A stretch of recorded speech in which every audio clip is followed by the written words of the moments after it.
Hi everyone, Coach Alexa here. Today I'm going to use a lengthy analogy to make an important point about running, so bear with me. Let's think for a moment or two how four-legged animals move.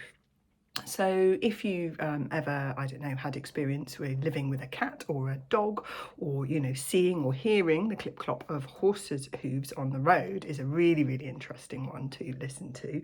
Or, watching the, what I find endlessly fascinating nature documentaries on television, you might have a little bit of an idea that four-legged animals have different gait patterns for different speeds and different ways of moving. So let's talk through them briefly. So they, like us, have what's called a walk.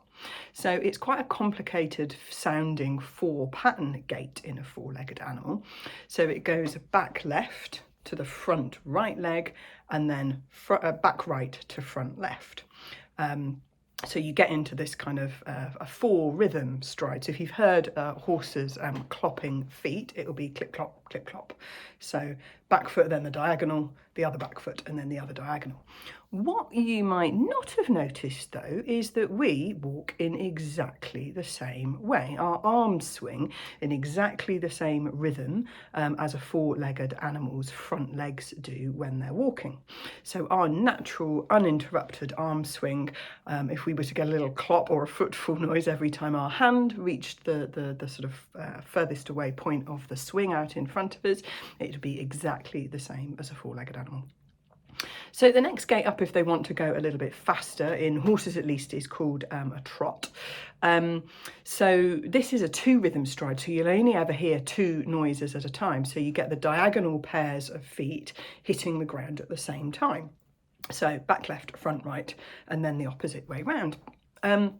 And they have an in the air phase. So what I forgot to mention with the walk is that there's always at least 2 and sometimes 3 feet on the floor. With the trot gait, they have a phase where they're in the air as they move between those two different pairs.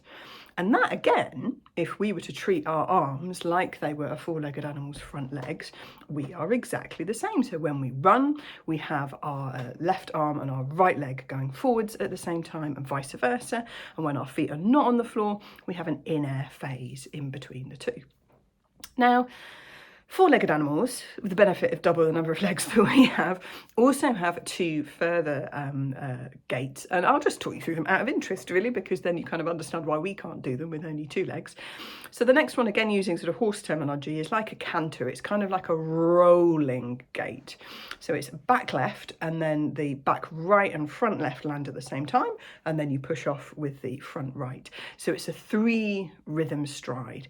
And you can kind of tell when you have something that's got a 3 rhythm and we only have 2 legs, we can't kind of keep up with that one.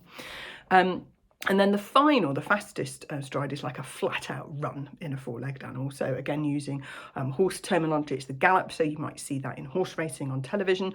Or my best example is those beautiful slow motion videos of cheetahs going flat out. And what you'll notice with that is that you get the back 2 feet landing very quickly one after the other, and they push out backwards as the front feet go forwards, and then the front feet land out in front, and then the front legs come back as the back legs kind of meet in the middle. So you extend out like that both directions, and then you come back and meet in the middle. The interesting thing about this gallop phase of the stride with a 4-legged animal is that their breathing is inexorably linked to the way that they're moving. So when their front feet are coming backwards but their back feet are still forwards, they have to exhale because they're kind of curling up and doing a bit of a crunch.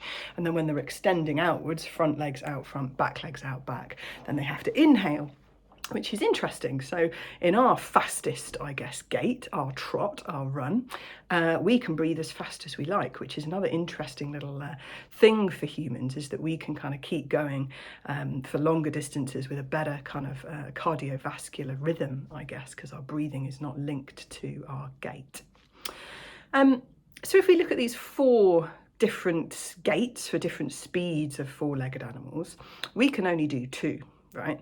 So that kind of means that there are only 2 human gaits. And this is where I want to kind of, I guess, focus in on a little bit, this 2 gaits for humans.